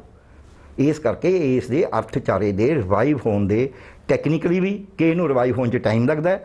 ਮਾਲ ਵਿਕਣ ਦੇ ਹਿਸਾਬ ਨਾਲ ਵੀ ਮੰਡੀ 'ਚ ਮਾਲ ਵਿਕੇਗਾ ਤਾਂ ਹੀ ਮਾਲ ਪੈਦਾ ਹੋਏਗਾ। ਕਿੰਨੇ ਲੋਕ ਨੇ ਜਿਹੜੇ ਹੁਣ ਘਰ ਬਣਾਉਣੇ ਫਟਾਫਟ ਸ਼ੁਰੂ ਕਰ ਦੇਣਗੇ, ਕੰਸਟਰਕਸ਼ਨ ਵਰਕਰ ਹੋਣੇ ਆ ਜਾਣਗੇ ਵੀ ਪੱਠੇ ਚੱਲਦੇ ਰਹਿਣ, ਸੀਮਿੰਟ ਦੀ ਇੰਡਸਟਰੀ ਚੱਲਦੀ ਰਹੇ, ਲੋਹੇ ਦੀ ਇੰਡਸਟਰੀ ਚੱਲਦੀ ਰਹੇ, ਸਾਜੋ ਸਮਾਨ ਦੀ ਸ਼ਿੰਗਾਰ ਦੀ ਇੰਡਸਟਰੀ ਚੱਲਦੀ ਰਹੇ ਹੈ। ਇਹ ਕਿੰਨੇ ਲੱਕੜ ਦਾ ਸਾਰਾ ਕੰਮ ਚੱਲਦਾ ਰਹੇ, ਕਿੰਨੇ ਕੁ ਆ ਜਾਣਗੇ।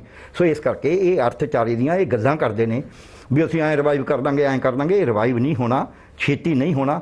ਦੂਜੀ ਗੱਲ ਤਾਂ ਨਹੀਂ ਹੋਣਾ ਕਿ ਸਾਡੇ ਕੋਲ ਸਾਇੰਟੀਫਿਕ ਤਰੀਕਾ ਅਰਥਚਾਰੇ ਨੂੰ ਰਿਵਾਈਵ ਕਰਨ ਦਾ ਵੀ ਇੱਕ ਸਾਇੰਟੀਫਿਕ ਤਰੀਕਾ। ਤੁਸੀਂ ਤਾਂ ਸਾਰੇ ਸਿਆਣੇ ਹੋ, ਇਕਨੋਮਿਕਸ ਨੂੰ ਤਾਂ ਅਸੀਂ ਅਰਥ ਸ਼ਾਸਤਰ ਦੀ ਵਿਗਿਆਨ ਹੀ ਕਹਿੰਦੇ ਆ ਨਾ, ਇਹ ਵੀ ਇੱਕ ਵਿਗਿਆਨ ਹੈ। ਅਸੀਂ ਉਹ ਵਿਗਿਆਨ ਤਾਂ ਚੱਲ ਹੀ ਨਹੀਂ ਰਹੇ। ਉਹ ਵਿਗਿਆਨ ਤੇ ਨਾ ਚੱਲਣ ਦੇ ਆਏ ਨਹੀਂ ਵੀ ਅੱਜ ਹੀ ਨਹੀਂ ਚੱਲ ਰਹੇ। ਸਾਡੇ 2 ਡਿਪਟੀ ਗਵਰਨਰ ਛੱਡ ਗਏ, ਸਾਡਾ ਇੱਕ ਗਵਰਨਰ ਆਰਬੀਆਈ ਦਾ ਛੱਡ ਗਿਆ, ਸਾਡਾ ਚੀਫ ਇਕਨੋਮਿਕ ਐਡਵਾਈਜ਼ਰ ਛੱਡ ਗਿਆ, ਸਾਡਾ ਜਿਹੜਾ ਡਿਪਟੀ ਇਲੈਕਸ਼ਨ ਕਮਿਸ਼ਨ ਉਹ, ਯਾਨੀ ਕਿ ਸਾਡੇ ਤੌਰ ਤਰੀਕੇ ਜਿਹੜੇ ਨੇ ਅਰਥਚਾਰੇ ਨੂੰ ਸਾਂਭਣ ਦੇ ਉਹਦੇ ਉੱਤੇ ਤਾਂ ਬੜੇ ਵੱਡੇ ਸਵਾਲ ਕਰਤੇ। ਔਰ ਸਾਡੀ ਜਿਹੜੀ ਵਿੱਤ ਮੰਤਰੀ ਹੈ, ਹਾਲਾਂਕਿ ਜਵਾਹਰ ਲਾਲ ਨਹਿਰੂ ਯੂਨੀਵਰਸਿਟੀ 'ਚ ਪੜ੍ਹੀ ਹੋਈ ਹੈ, ਮੈਂ ਤਾਂ ਹੈਰਾਨ ਹਾਂ। ਕਈ ਵਾਰੀ ਮੈਂ ਆਪਣੇ ਸਟੂਡੈਂਟ ਨੂੰ ਕਹਿੰਦਾ ਸੀ ਵੀ ਯਾਰ ਤੁਸੀਂ ਮੇਰੀ ਇੱਜ਼ਤ ਕਰਕੇ ਹੀ ਥੋੜ੍ਹਾ ਚੰਗਾ ਕੰਮ ਕਰ ਦਿਓ, ਕੋਈ ਇਹ ਨਾ ਕਹੇ ਤੈਨੂੰ ਕਿਹਨੇ ਪੜ੍ਹਾਇਆ। ਉਹ ਕਹਿੰਦੀ 6 ਲੱਖ ਤੋਂ 18 ਲੱਖ ਤੱਕ ਦੀ ਜਿਹਦੀ ਆਮਦਨ ਹੈ ਉਹ ਲੋਅਰ ਮਿਡਲ ਕਲਾਸ ਹੈ। ਉਹ ਮੈਡਮ ਜੀ ਨੂੰ ਇਹ ਪਤਾ ਨਹੀਂ ਵੀ ਹਿੰਦੁਸਤਾਨ 'ਚ 5 ਲੱਖ ਵਾਲੇ ਨੂੰ ਰਿਟਰਨ ਭਰਨੀ ਪੈਂਦੀ ਹੈ ਤੇ ਸਿਰਫ 8 ਕਰੋੜ ਬੰਦਾ ਰਿਟਰਨ ਭਰਦਾ। ਉਹਦੇ ਆਪਦੇ ਮੰਤਰਾਲੇ ਦਾ ਬਿਆਨ ਹੈ। ਸੋ ਇਹ ਜਾਂ ਤਾਂ ਸਾਡੇ ਮੁਲਕ ਦੇ ਵਿੱਚ ਹਾਲ ਹੈ ਵੀ ਜਿਹੜੇ ਮੈਨੇਜ ਕਰਦੇ ਨੇ ਉਹਨਾਂ ਨੂੰ ਪਤਾ ਨਹੀਂ ਵੀ ਕਰਨਾ ਕੀ ਹੈ। ਮੈਨੂੰ ਐਂ ਲੱਗਦਾ ਹੈ ਵੀ ਅਸੀਂ ਬੱਸ ਚਲਾਉਣ ਵਾਲੇ ਡਰਾਈਵਰ ਨੂੰ ਕਹਿਤਾ ਵੀ ਤੂੰ ਡਰਾਈਵਰ ਤਾਂ ਹੈਗਾ ਹੀ ਹੈ ਨਾ, ਹਵਾਈ ਜਹਾਜ਼ ਚਲਾ। ਅੱਛਾ ਡਾਕਟਰ ਸਾਹਿਬ, ਇਹਦੇ ਵਿੱਚ ਹੀ ਇੱਕ ਖਬਰ ਜਿਹੜੀ ਆ ਉਹ ਕੇਰਲਾ ਦੀ ਹੈ। ਕੇਰਲਾ ਨੇ ਆਪਣੇ ਸੂਬੇ ਦੇ ਵਿੱਚ ਉੱਥੋਂ ਦੀ ਸਰਕਾਰ ਨੇ ਕਰੋਨਾ ਦੇ ਉੱਪਰ ਕਾਫੀ ਸਫਲਤਾ ਪਾਈ ਹੈ, ਕੇਸ ਵਧਣੋਂ ਵੀ ਰੋਕੇ, ਕਾਫੀ ਕੁਝ ਠੀਕ ਕਰ ਲਿਆ। ਉਹਨਾਂ ਨੇ ਕਿਵੇਂ ਕਰ ਲਿਆ ਤੇ ਬਾਕੀ ਕੁਝ ਥਾਵਾਂ ਦੇ ਉੱਪਰ ਜਿਵੇਂ ਮਹਾਰਾਸ਼ਟਰ ਆ, ਉੱਥੇ ਲਗਾਤਾਰ ਕੇਸ ਵੱਧ ਰਿਹਾ, ਉਹਦੇ ਨਾਲ ਗੁਜਰਾਤ ਹੈ, ਉਹਦੇ ਅਹਿਮਦਾਬਾਦ 'ਚ ਲਗਾਤਾਰ ਕੇਸ ਵੱਧ ਰਿਹਾ, ਕੁਝ ਹੋਰ ਥਾਵਾਂ ਦੇ ਉੱਪਰ ਕੇਸ ਲਗਾਤਾਰ ਵੱਧ ਰਿਹਾ ਤੇ ਮੌਤਾਂ ਵੀ ਵੱਧ ਰਹੀਆਂ। ਤੇ ਇਹ ਉਹਨਾਂ ਨੇ ਕਿਵੇਂ ਕੀਤਾ ਤੇ ਬਾਕੀ ਕਿਉਂ ਨਹੀਂ ਅਸੀਂ ਹੋ ਰਿਹਾ? ਕਿਉਂਕਿ ਗੁਜਰਾਤ ਦਾ ਪ੍ਰਧਾਨ ਮੰਤਰੀ ਦਾ ਆਪਣਾ ਸੂਬਾ ਨਾ, ਜਿਹਨੂੰ ਇਹ ਇੱਕ ਮਾਡਲ ਵਜੋਂ ਪੇਸ਼ ਕੀਤਾ ਗਿਆ, ਉੱਥੇ ਕਿਉਂ ਸਫਲਤਾ ਹੋਈ? ਬਿਲਕੁਲ ਠੀਕ ਹੈ। ਇੱਕ ਕੇਰਲਾ 'ਚ ਹੋਈ ਹੈ, ਪੰਜਾਬ 'ਚ ਵੀ ਕਾਫੀ ਸਫਲਤਾ ਹੋਈ ਹੈ, ਪਰ ਕੇਰਲਾ ਦੀ ਸਫਲਤਾ ਦਾ ਹੋਰ ਕਾਰਨ ਹੈ, ਪੰਜਾਬ ਦਾ ਹੋਰ ਹੈ। ਕੇਰਲਾ ਦੀ ਸਫਲਤਾ ਦਾ ਕਾਰਨ ਹੈ ਉਹਨਾਂ ਨੇ ਟੋਟਲ ਵਿਗਿਆਨਕ ਤਰੀਕਾ ਵਰਤਿਆ, ਜਿਹੜਾ ਮੈਂ ਤੁਹਾਨੂੰ ਕਹਿ ਰਿਹਾ। ਉਹ ਵਿਗਿਆਨਕ ਤਰੀਕਾ ਕੀ ਸੀ? ਸਭ ਤੋਂ ਪਹਿਲਾ ਕੇਸ ਇਟਲੀ 'ਚੋਂ ਕੇਰਲਾ 'ਚ ਹੀ ਆਇਆ ਸੀ। ਸੋ ਹਿੰਦੁਸਤਾਨ 'ਚ ਸਾਰੀ 23 ਮਾਰਚ ਨੂੰ ਜਦ ਲੱਗਿਆ ਉਦੋਂ ਕੇਰਲਾ 'ਚ ਕੇਸ ਵੱਧ ਸੀਗੇ, ਬਾਕੀ ਮੁਲਕ 'ਚ ਨਹੀਂ ਸੀਗੇ। ਸੋ ਕੇਰਲਾ ਨੇ ਜਦ ਉਹ ਆਇਆ ਬੰਦਾ ਇਮੀਡੀਏਟਲੀ ਨੂੰ ਟਰੇਸ ਕਰਨਾ ਸ਼ੁਰੂ ਕਰਤਾ। ਉਹਨਾਂ ਦੇ ਫੋਨ ਲੈ ਕੇ ਉਹਨਾਂ ਦੇ ਰਿਸ਼ਤੇਦਾਰਾਂ ਨੂੰ ਗਾਹਾਂ ਦੀ ਗਾਹਾਂ, ਉਹਨਾਂ ਨੇ ਟੈਸਟ ਵੀ ਉਹਨੇ ਨਹੀਂ ਕਰੇ ਜਿੰਨੇ ਲੋੜ ਸੀ। ਉਹਨਾਂ ਨੇ ਬਿਨਾਂ ਟੈਸਟਾਂ ਦੇ ਬੰਦੇ ਟਰੇਸ ਕਰਕੇ ਉਹਨਾਂ ਦੀ ਕੁਆਰੰਟਾਈਨ ਕਰੀ। ਜਿਹੜੇ ਉੱਥੇ ਮਜ਼ਦੂਰ ਸੀ ਉਹਨਾਂ ਨੂੰ ਖਾਣਾ ਦਿੱਤਾ। ਜੇ ਕਿਸੇ ਮਜ਼ਦੂਰ ਨੇ ਕਿਹਾ ਜੀ ਅਸੀਂ ਤਾਂ ਰੋਟੀਆਂ ਖਾਣਾ, ਤੁਸੀਂ ਚੌਲ ਦੇਈ ਜਾਂਦੇ ਹੋ, ਉਹਨਾਂ ਆਖਿਆ ਕੋਈ ਗੱਲ ਨਹੀਂ, ਆਪਾਂ ਤੁਹਾਨੂੰ ਰੋਟੀ ਭੇਜ ਦਿੰਦੇ ਹਾਂ। ਸੋ ਉਹਨਾਂ ਨੇ ਸੋਸ਼ਲ, ਇਕਨੋਮਿਕ ਤੇ ਮੈਡੀਕਲ, ਇਹ ਤਿੰਨੋਂ ਐਂਗਲ ਨੂੰ ਪੂਰੇ ਜ਼ੋਰ ਨਾਲ, ਉਹਨਾਂ ਦਾ ਮੁੱਖ ਮੰਤਰੀ, ਉਹਨਾਂ ਦੀ ਸਿਹਤ ਮੰਤਰੀ ਆ ਕੇ ਲੋਕਾਂ ਨੂੰ, ਐਡਮਿਨਿਸਟ੍ਰੇਸ਼ਨ ਯਕੀਨ ਦਿਵਾਉਂਦੀ ਹੈ ਵੀ ਪ੍ਰਵਾਹ ਨਾ ਕਰੋ, ਅਸੀਂ ਤੁਹਾਡੇ ਨਾਲ ਆ। ਇਸ ਕਰਕੇ ਉਹਨਾਂ ਨੇ ਇਸ ਨੂੰ ਵਿਗਿਆਨਕ ਤਰੀਕੇ ਨਾਲ ਫੈਲਣ ਤੋਂ ਰੋਕਿਆ। ਇਹ ਉਹ ਸਫਲ ਨੇ। ਪੰਜਾਬ ਨੇ ਇਹਨੂੰ ਰੋਕਣ ਦੀ ਕੋਸ਼ਿਸ਼ ਕਰੀ। ਇੱਥੇ ਮੋਹਾਲੀ ਦੇ ਤੇ ਅੰਮ੍ਰਿਤਸਰ ਦੇ, ਇਹ ਤਾਂ ਫਰਵਰੀ ਦੇ ਵਿੱਚ ਇਹਨਾਂ ਨੇ ਸ਼ੁਰੂ ਕਰਤੀ ਸੀ ਜਿਹੜੀ ਸਕਰੀਨਿੰਗ ਸੀ। ਇਸ ਕਰਕੇ ਪੰਜਾਬ ਦੇ ਵਿੱਚ ਵੀ ਹਰ ਕਰਕੇ ਡੈਥ ਜਿਹੜੀਆਂ ਸਾਰੀਆਂ 60 54 55 ਡੈਥ ਹੋਈਆਂ ਨੇ, 2000 ਕੇਸ, 2500। ਸੋ ਪੰਜਾਬ ਨੇ ਵੀ ਕਾਫੀ ਕੋਸ਼ਿਸ਼ ਕਰੀ। ਹਾਲਾਂਕਿ ਪੰਜਾਬ ਸਭ ਤੋਂ ਜ਼ਿਆਦਾ NRI ਆਏ ਹੋਏ ਨੇ। ਪੰਜਾਬ ਦੇ ਵਿੱਚ ਹਜੂਰ ਸਾਹਿਬ ਵਾਲਿਆਂ ਦਾ ਬੜਾ ਰੌਲਾ ਪਾਇਆ ਗਿਆ ਵੀ ਉੱਥੋਂ ਆਏ ਨੇ ਜੀ। ਇਹਦੇ ਬਾਵਜੂਦ ਪੰਜਾਬ ਨੇ ਵੀ ਕਾਫੀ ਕੰਟਰੋਲ ਕਰਿਆ। ਪਰ ਪੰਜਾਬ ਨੇ ਕੇਰਲਾ ਵਾਲਾ ਮਾਡਲ ਨਹੀਂ ਅਡਾਪਟ ਕਰਿਆ। ਜੇ ਕਿਤੇ ਕੇਰਲਾ ਵਾਲਾ ਅਡਾਪਟ ਕਰਿਆ ਹੁੰਦਾ ਤਾਂ ਪੰਜਾਬ ਇਹ ਬਹੁਤ ਹੀ ਸਫਲ ਰਹਿਣਾ ਸੀ, ਕਿਉਂਕਿ ਕੇਰਲਾ 'ਚ ਪਾਪੂਲੇਸ਼ਨ ਜਿਹੜੀ ਹੈ ਉਹ ਬਹੁਤ ਜ਼ਿਆਦਾ ਬਾਹਰੋਂ ਆਈ ਹੋਈ ਹੈ। ਪੰਜਾਬ 'ਚ ਬਾਹਰੋਂ ਆਈ ਪਾਪੂਲੇਸ਼ਨ ਨਹੀਂ, ਬਾਹਰੋਂ ਸਿਰਫ NRI ਵੈਸੇ ਵਿਜ਼ਿਟ ਕਰਨ ਆਉਂਦੇ ਨੇ। ਸੋ ਇਸ ਕਰਕੇ ਕੇਰਲਾ ਨੇ ਤਾਂ ਜੋ ਵਿਗਿਆਨਕ ਤਰੀਕਾ ਸੀ, ਜਿਹੋ ਜਿਹਾ ਤਰੀਕਾ ਬਾਕੀ ਮੁਲਕਾਂ ਨੇ ਅਡਾਪਟ ਕਰਿਆ, ਨਿਊਜ਼ੀਲੈਂਡ ਨੇ ਕਰਿਆ, ਸਿੰਗਾਪੁਰ ਨੇ ਕਰਿਆ, ਸਾਊਥ ਕੋਰੀਆ 2 ਨੰਬਰ ਤੇ ਸੀ ਦੁਨੀਆ 'ਚ। 7000 ਕੇਸ, 7500 8000 ਕੇਸ ਸੀ 23 ਮਾਰਚ ਨੂੰ। ਅੱਜ ਉਹ 58ਵੇਂ ਨੰਬਰ ਤੇ ਚਲਾ ਗਿਆ। ਤੇ ਕੇਸ ਉੱਥੇ ਸਿਰਫ 11,000 ਹੈ। ਪਰ ਅਸੀਂ ਤਾਂ ਪੰਜਵੇਂ ਥਾਂ ਤੇ ਆ ਅਸੀਂ 5ਵੇਂ ਥਾਂ ਤੇ ਆ ਗਏ 30ਵੇਂ ਤੋਂ। ਹਾਂਜੀ। ਸੋ ਇਸ ਕਰਕੇ ਅਸੀਂ ਕਿਉਂਕਿ ਵਿਗਿਆਨਕ ਤਰੀਕਾ ਨਹੀਂ ਅਡਾਪਟ ਕਰਿਆ, ਅਸੀਂ ਇੱਕ ਜੋਕ ਸੁਣਾਉਂਦੇ ਹੁੰਦੇ ਵੀ ਇਹ ਕਹੇ ਜਿਹੇ ਨੇ। ਸਾਡੇ ਨਾ ਇੱਕ ਪ੍ਰੋਫੈਸਰ ਦੀ ਬੜੀ ਚਮਚੀ ਮਾਰਦੇ ਸੀ ਬੰਦੇ ਕਈ ਪੀਜੀ ਕਰਨ ਦੇ ਮਾਰੇ ਵੀ ਸਾਨੂੰ ਕੋਈ ਫਾਇਦਾ ਹੋ ਜੂ। ਉਹ ਇੱਕ ਦਿਨ ਉਹਨੇ ਆਖਿਆ ਵੀ ਛੋਟੇ ਜਿਹੇ ਇਨਸੀਜ਼ਨ ਤੋਂ ਇੱਕ ਸਰਜਨ ਨੇ ਅਪੈਂਡਿਕਸ ਕੱਢਤਾ। ਉਹ ਦੂਜਾ ਨੇ ਆਖਿਆ ਵੀ ਮੈਂ, ਉਹ ਕਹਿੰਦਾ ਜੀ ਬੜਾ ਛੋਟਾ ਇਨਸੀਜ਼ਨ ਦਿੱਤਾ। ਉਹਨੂੰ ਦੂਜਾ ਸੋਚਿਆ ਵੀ ਮੈਂ ਤਾਂ ਪਿੱਛੇ ਰਹਿ ਗਿਆ। ਉਹ ਕਹਿੰਦਾ ਸਰ ਦਾ ਕੀ ਹੈ ਜੀ, ਸਰ ਤਾਂ ਇਸ ਦੇ ਵਿੱਚ ਦੀ ਗਾਲ ਬਲੇਡਰ ਵੀ ਕੱਢ ਦਿੰਦੇ ਨੇ। ਉਹ ਸਰ ਸਿਆਣਾ ਸੀ, ਉਹ ਕਹਿੰਦਾ ਮੂਰਖੋ ਇਹੀ ਜੀ ਤਾਰੀਫ ਨਾ ਕਰਿਆ ਕਰੋ, ਇਹ ਤੋਂ ਗਾਲ ਬਲੇਡਰ ਨਹੀਂ ਨਿਕਲ ਸਕਦਾ। ਸੋ ਇਹ ਉਹ ਜਿਹੇ ਹੈਗੇ ਨੇ ਖੁਸ਼ ਹੁੰਦੇ ਨੇ ਵੀ ਹਾਂ ਮੋਦੀ ਸਾਹਿਬ ਤਾਂ ਗਾਲ ਬਲੇਡਰ ਵੀ ਕੱਢ ਦੇਣਗੇ ਇੱਥੋਂ ਦੀ।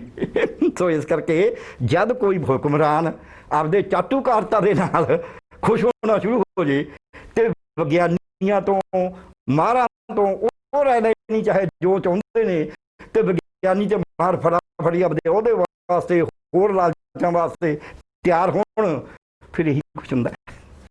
ਡਾਕਟਰ ਸਾਹਿਬ ਜਿਹੜੀ ਸਥਿਤੀ ਹੈ ਸਾਡੇ ਦੇਸ਼ ਦੀ, ਇਹ ਜਿਵੇਂ ਕੇਸ ਤੇਜ਼ੀ ਨਾਲ ਵੱਧ ਰਹੇ, ਸਾਡਾ ਦੇਸ਼ ਜਾਏਗਾ ਕਿੱਧਰ? ਦੇਖੋ ਜਿੱਥੋਂ ਤੱਕ ਸਵਾਲ ਹੈ ਕੇਸਾਂ ਦਾ, ਇਹਦੇ ਵਿੱਚ ਬਹੁਤ ਜ਼ਿਆਦਾ ਵੱਡੀ ਸਾਨੂੰ ਉਸ ਤਰੀਕੇ ਦੀ ਇਹ ਜਾਣ ਕੇ ਪੈਦਾ ਕਰ ਰਹੇ ਨੇ ਚਿੰਤਾ। ਉਸ ਤਰੀਕੇ ਦੀ ਚਿੰਤਾ ਦੀ ਲੋੜ ਨਹੀਂ ਹੈ। ਪਹਿਲਾਂ ਮੈਂ 2-3 ਫੈਕਟਰ ਦੱਸਾਂਗਾ। ਪੰਜਾਬ ਦੇ ਵਿੱਚ ਨਾਰਮਲ 600 ਮੌਤ ਰੋਜ਼ ਹੁੰਦੀ ਹੈ। ਹਾਂਜੀ ਹਾਂਜੀ। ਕਰੋਨਾ ਨਾਲ ਹੁਣ ਤੱਕ 58 ਮੌਤਾਂ ਹੋਈਆਂ ਨੇ। ਜੇ ਰੋਜ਼ 600 ਹੁੰਦੀ ਹੈ ਫਿਰ 58 ਮੌਤਾਂ ਤੇ ਘੱਟ ਪਾਉਣ ਦੀ ਕੀ ਲੋੜ ਹੈ? ਇਸ ਤੋਂ ਅੱਗੇ ਹਿੰਦੁਸਤਾਨ ਦੇ ਵਿੱਚ ਰੋਜ਼ 24,000 ਮੌਤ ਹੁੰਦੀ ਹੈ, ਤੇ ਜੇ 24,000 ਰੋਜ਼ ਹੁੰਦੀ ਹੈ ਤੇ 8,7746 ਮੌਤਾਂ ਹੁਣ ਤੱਕ ਹੋ ਗਈਆਂ। ਇੰਨੇ 4.5 ਮਹੀਨੇ ਚ ਇੰਨਾ ਤੰਗ ਹੋਣ ਦੀ ਕੀ ਲੋੜ ਹੈ? ਸੋ ਇਸ ਕਰਕੇ ਇਹ ਜਿਹੜਾ ਹੈਗਾ ਜਿੱਥੋਂ ਤੱਕ ਸਵਾਲ ਬਿਮਾਰੀਆਂ ਫੈਲਣ ਦਾ, ਲੱਖਾਂ ਹੀ ਮੌਤਾਂ ਮਲੇਰੀਏ ਨਾਲ, ਹੈਜੇ ਨਾਲ, ਚੇਚਕ ਨਾਲ, ਪਲੇਗ ਨਾਲ ਇਸੇ ਹਿੰਦੁਸਤਾਨ ਚ ਹੁੰਦੀਆਂ ਨਹੀਂ ਨੇ 1957। ਹੁਣ ਜਿੰਨੀਆਂ ਮੌਤਾਂ ਇਹ ਰੋਕਣਗੇ ਕੋਰੋਨਾ ਕਰਕੇ ਕਹਿ ਕੇ ਰੌਲਾ ਪਾ ਕੇ, ਉਦੋਂ ਜ਼ਿਆਦਾ ਮੌਤਾਂ ਭੁੱਖਮਰੀ ਨਾਲ, ਬੇਰੁਜ਼ਗਾਰੀ ਦੇ ਨਾਲ, ਮਾਲ ਨਿਊਟ੍ਰੀਸ਼ਨ ਦੇ ਨਾਲ, ਕਰੋਨਿਕ ਬਿਮਾਰੀਆਂ ਦਾ ਇਲਾਜ ਨਾ ਮਿਲਣ ਕਰਕੇ ਹਸਪਤਾਲ ਬੰਦ ਕਰਤੇ। ਕਰੋਨਿਕ ਬਿਮਾਰੀਆਂ ਵਾਲੇ ਬੰਦੇ ਮਰੀ ਜਾਣਗੇ, ਉਹਨਾਂ ਨੂੰ ਇਲਾਜ ਨਹੀਂ ਮਿਲ ਰਿਹਾ। ਸੋ ਇਸ ਕਰਕੇ ਅਸੀਂ ਮੌਤਾਂ ਵਧਾ ਰਹੇ ਹਾਂ, ਘਟਾ ਨਹੀਂ ਰਹੇ। ਸੋ ਕਰੋਨਾ ਤੋਂ ਬਹੁਤਾ ਡਰਨ ਦੀ ਬਜਾਏ ਸਾਨੂੰ ਸਾਰਾ ਖੋਲ੍ਹਣਾ ਚਾਹੀਦਾ, ਫੈਡਰਲਿਜ਼ਮ ਨੂੰ ਲਾਗੂ ਕਰਨਾ। ਅਸੀਂ ਕੀ ਕਰਿਆ? ਮੈਨੂੰ ਐਂ ਲੱਗਦਾ ਜੇ ਬੇਈਮਾਨੀ ਵੀ ਹੈ। ਅਸੀਂ ਇਸ ਪੀਰੀਅਡ 'ਚ, ਤੁਸੀਂ ਦੂਜਾ ਪਾਸਾ ਦੇਖੋ ਜਿੱਥੇ ਕੋਈ ਸਿਆਸੀ ਪਾਰਟੀਆਂ ਨਹੀਂ ਬੋਲੀਆਂ, ਅਸੀਂ ਦੂਜਾ ਪਾਸਾ ਕੀ ਕਰਿਆ? ਇੰਦਰਾ ਗਾਂਧੀ ਨੇ ਤਾਂ ਐਮਰਜੈਂਸੀ ਲਾਈ ਸੀ ਨਾ ਵੀ ਫਖਰੁਦੀਨ ਅਲੀ ਅਹਿਮਦ ਤੋਂ ਜੀ ਬਾਥਰੂਮ 'ਚ ਸਾਈਨ ਕਰਾ ਲਏ। ਇਹ RSS ਨੂੰ ਬਥੇਰਾ ਰੌਲਾ ਪਾਉਂਦੇ ਸੀ। ਇਹਨਾਂ ਦਾ ਬਿਨਾਂ ਐਮਰਜੈਂਸੀ ਲਾਇਆ ਇੱਕ ਐਕਟ ਦੇ, ਜਿਹੜਾ ਐਕਟ ਹੈ ਸਿਰਫ ਡਿਜ਼ਾਸਟਰ ਮੈਨੇਜਮੈਂਟ ਐਕਟ ਦੇ ਅੰਡਰ, ਵੀ ਇੱਥੇ ਚੰਡੀਗੜ੍ਹ 'ਚ ਕਿਹੜੀ ਦੁਕਾਨ ਖੁੱਲੂਗੀ, ਆਹ ਖਰੜ ਦੇ ਵਿੱਚ ਕਿਹੜੀ ਦੁਕਾਨ ਖੁੱਲੂ, ਕਿਹੜੀ ਬੰਦ ਰਹੂਗੀ, ਇਹਨਾਂ ਤੋਂ ਉਹਦਾ ਫੈਸਲਾ ਆਪਦੇ ਹੱਥ 'ਚ ਲੈ ਲਿਆ ਮੋਦੀ ਸਾਹਿਬ ਨੇ। ਸਰਫੇਸ ਟਰਾਂਸਪੋਰਟ ਐਕਟ ਦੇ ਰਾਹੀਂ ਸਾਰੀ ਪਾਵਰ ਆਪਦੇ ਕੋਲ ਲੈ ਲਈ। ਆ ਜਿਹੜਾ ਹੁਣ ਫੈਸਲਾ ਪ੍ਰੋਡਿਊਸ ਵੇਚਣ ਦਾ ਹੋਇਆ MSP ਬਾਰੇ, ਉਹ ਵੀ ਸਾਰੀ ਪਾਵਰ ਆਪਦੇ ਕੋਲ ਲੈ ਲਈ। ਇਹਨਾਂ ਨੇ ਲੋਕਡਾਊਨ ਖੁੱਲ੍ਹਣਾ ਨਹੀਂ ਖੁੱਲ੍ਹਣਾ, ਬੱਸ ਚੱਲਣੀ ਹੈ ਨਹੀਂ ਚੱਲਣੀ, ਕਿਹੜੀ ਬੱਸ ਚੱਲਣੀ ਹੈ, ਉਹ ਇਹਨਾਂ ਨੇ ਆਪਦੇ ਕੋਲ ਲੈ ਲਿਆ। ਇਹਨਾਂ ਨੇ ਸਾਡੇ ਫੈਡਰਲਿਜ਼ਮ ਦਾ ਬਿਲਕੁਲ ਹੀ ਗਲ ਘੁੱਟਤਾ ਇੱਕ ਪਾਸਾ। ਦੂਜਾ ਪਾਸਾ, ਇਹਨਾਂ ਨੇ ਸਾਡੀਆਂ ਸੰਸਥਾਵਾਂ ਹਮੇਸ਼ਾ, ਜਿੰਨਾ ਚਿਰ ਕੋਈ ਬੰਦਾ ਕ੍ਰਿਟੀਸਾਈਜ਼ ਕਰਨ ਵਾਲਾ ਨਾ ਹੋਵੇ, ਕੋਈ ਬੰਦਾ ਰੋਕਣ ਵਾਲਾ ਨਾ ਹੋਵੇ, ਤਾਂ ਹਾਕਮ ਜਿਹੜੇ ਨੇ ਹੰਕਾਰੀ ਹੋ ਜਾਂਦੇ ਨੇ, ਹਾਕਮ ਖਰਾਬ ਕਰਨ ਲੱਗ ਜਾਂਦੇ ਨੇ। ਹਾਕਮ ਨੂੰ ਇਹ ਪਤਾ ਹੀ ਨਹੀਂ ਲੱਗਦਾ ਵੀ ਮੈਂ ਕਦ। ਇਹਨਾਂ ਨਾਲੋਂ ਮੈਂ ਕਹਾਂਗਾ ਮੋਦੀ ਸਾਹਿਬ ਨਾਲੋਂ ਇੱਕ ਜਿਹੜਾ ਆਮ ਮੈਸਨ ਹੁੰਦਾ ਉਹ ਬਹੁਤ ਸਿਆਣਾ ਹੁੰਦਾ। ਉਹ ਐਨ ਸਿੱਧੀ ਕੰਧ ਕੱਢ ਰਿਹਾ ਹੁੰਦਾ, ਪਰ ਉਹ ਹਰ ਰਦੇ ਦੇ ਉੱਤੇ ਆਪਦਾ ਇੱਕ ਧਾਗਾ ਬੰਨ੍ਹ ਕੇ ਰੱਖਦਾ। ਫਿਰ ਹਰ ਵਾਰੀ ਥੋੜ੍ਹੇ ਰਦਿਆਂ ਬਾਅਦ ਉਹ ਡੇਵਲ ਲਾਉਂਦਾ, ਫਿਰ ਕੁਛ ਦੇਰ ਬਾਅਦ ਉਹ ਆਪਣਾ ਪਲੰਬ ਬੋਬ ਲਾ ਕੇ ਦੇਖਦਾ ਵੀ ਕਿਤੇ ਠੀਕ ਹੈ, ਜਾਵੀਆ ਲਾ ਕੇ ਦੇਖਦਾ। ਇਹ ਤਾਂ ਉਹ ਨਹੀਂ ਦੇਖਦੀ, ਇਹ ਤਾਂ ਇੰਸਟਰੂਮੈਂਟ ਹੀ ਨਹੀਂ ਰੱਖਦੇ ਆਪਦੇ ਵੀ ਭਾਈ ਮੈਂ ਦੇਖ ਤਾਂ ਲਵਾਂ ਵੀ ਠੀਕ ਹੋ ਰਿਹਾ ਕਿ ਨਹੀਂ। ਸੋ ਇਹਨਾਂ ਦਾ ਏਮ ਇਹ ਹੈ ਵੀ ਅਸੀਂ ਕੇਂਦਰੀਕਰਨ ਕਰ ਲਈਏ।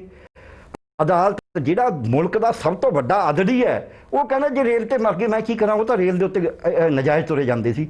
ਇਹ ਦੇਖਿਆ ਹੀ ਨਹੀਂ ਵੀ ਭਾਈ ਉਹਨੂੰ ਨਜਾਇਜ਼ ਤੋੜਨ ਕਿਹਨੇ ਲਾਇਆ, ਕੌਣ ਹੈ ਉਹਦਾ ਜ਼ਿੰਮੇਵਾਰ। ਸੋ ਅਸੀਂ ਪੱਤਿਆਂ ਨੂੰ ਫੜ ਰਹੇ ਹਾਂ, ਅਸੀਂ ਟਾਹਣੀ ਨੂੰ ਨਹੀਂ ਫੜ ਰਹੇ। ਦੂਜੀ ਇਹਨਾਂ ਨੇ ਕੀ ਕਰਿਆ, ਆ ਤੁਹਾਡੇ ਸਾਹਮਣੇ ਆ ਵੀ ਖਰੀਦੋ ਫਰੋਖਤ ਹੋਈ ਹੈ। ਕਾਂਗਰਸ ਵੀ ਖਰੀਦਣ ਤੇ ਲੱਗੇ ਹੋਈ ਹੈ, ਵੀ ਖਰੀਦਣ ਤੇ ਲੱਗੇ ਹੋਏ ਨੇ MLA। ਤੀਜੀ ਗੱਲ, ਸਰਕਾਰਾਂ ਤੋੜਨ ਤੇ ਲੱਗੇ ਹੋਏ ਨੇ। ਇਹਨਾਂ ਦੇ ਆਪਦੀ ਕਦੇ ਸਿੰਧੀਆ ਇੱਧਰ ਰਲ ਗਿਆ, ਕਦੇ ਉੱਧਰ ਰਲ ਗਿਆ। ਚੌਥੀ ਗੱਲ ਇਹਨਾਂ ਨੇ ਕੀ ਕਰੀ ਹੈ, ਕਦੇ ਟਰੰਪ ਨੂੰ ਨਮਸਤੇ ਮਾਰਦੇ ਨੇ। ਉਸੇ ਅਹਿਮਦਾਬਾਦ ਦੇ ਵਿੱਚ, ਉਸੇ ਗੁਜਰਾਤ ਦੇ ਵਿੱਚ ਜਿਹਦੀ ਤੁਸੀਂ ਮਾਡਲ ਦੀ ਗੱਲ ਕਰੀ ਹੈ, ਡੈਥ ਰੇਟ ਹਾਈਐਸਟ ਹੈ ਮੁਲਕ ਦੇ ਵਿੱਚ। ਕਿਉਂ? ਕਿਉਂਕਿ ਉਦੋਂ ਅਮਰੀਕਾ 'ਚੋਂ ਬਹੁਤ ਸਾਰੇ ਬੰਦੇ ਉਹਦੇ ਨਾਲ ਆਏ ਜਿਹਦੇ ਨਾਲ ਇਹਨੇ ਜੱਫੀਆਂ ਪਾਈਆਂ। ਉਦੋਂ ਬਾਅਦ ਲੋਕਡਾਊਨ ਵੀ ਇਹ ਬੇਈਮਾਨੀ ਸੀ। ਮੈਂ ਕਹਾਂਗਾ ਬੇਈਮਾਨੀ ਕਿਉਂ ਸੀ 20 ਤਰੀਕ ਨੂੰ ਇਹ ਮੱਧ ਪ੍ਰਦੇਸ਼ ਦੀ ਸਰਕਾਰ ਬਣਾ ਲੈਂਦੇ ਨੇ, ਉਦੋਂ ਮੁੜ ਕੇ ਲਾਕਡਾਊਨ ਦਾ ਤਾਂ, ਕਿਉਂਕਿ ਪਹਿਲਾਂ ਹਵਾਈ ਜਹਾਜ਼ਾਂ ਰਾਹੀਂ ਤਾਂ ਬੰਦੇ ਟਰੈਵਲ ਕਰਨੇ ਸੀ, ਐਮਐਲਏ ਖਰੀਦ ਕੇ।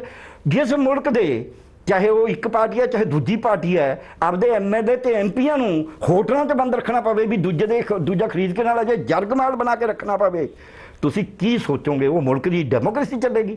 ਜਿਸ ਮੁਲਕ ਦੇ ਵਿੱਚ ਐਮਐਲਏ ਜਰਗਮਾਲ ਬਣ ਕੇ ਬੈਠਣ ਨੂੰ ਤਿਆਰ ਹੋਣ ਐਮਪੀ, ਤੇ ਪਾਰਟੀਆਂ ਉਹਨਾਂ ਨੂੰ ਜਰਗਮਾਲ ਬਣਾਉਣ ਵੀ ਕਿਤੇ ਦੂਜਾ ਨਾ ਖਰੀਦ ਲੇ।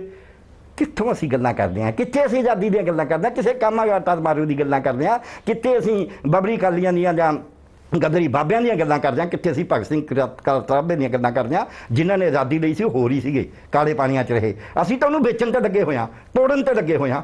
ਅਸੀਂ ਉਸ ਮਾਂ ਵਾਲਾ, ਮੈਂ ਆਖਰੀ ਗੱਲ ਕਹਿ ਕੇ ਖਤਮ ਕਰਾਂਗਾ ਆਪਦੀ ਗੱਲ, ਸਾਡਾ ਉਹ ਮਾਂ ਵਾਲਾ ਹਾਲ ਹੈ ਜਿਹੜੀ ਮਾਂ ਨੇ ਬੱਚਾ ਜੰਮਿਆ ਹੈ ਪਰ ਦੂਜੀ ਮਾਂ ਨੇ ਰੌਲਾ ਪਾ ਲਿਆ ਵੀ ਬੱਚਾ ਮੇਰਾ ਹੈ, ਤੇ ਅਗਲੀ ਨੂੰ ਪਤਾ ਨਹੀਂ ਲੱਗਦਾ ਵੀ ਕਿਹਦਾ ਬੱਚਾ। ਉਹ ਕਹਿੰਦਾ 2 ਟੁੱਟੇ ਕਰ ਦਿਓ, ਇੱਕ ਉਹਨੂੰ ਦੇ ਦਿਓ ਇੱਕ ਉਹਨੂੰ ਦੇ ਦਿਓ।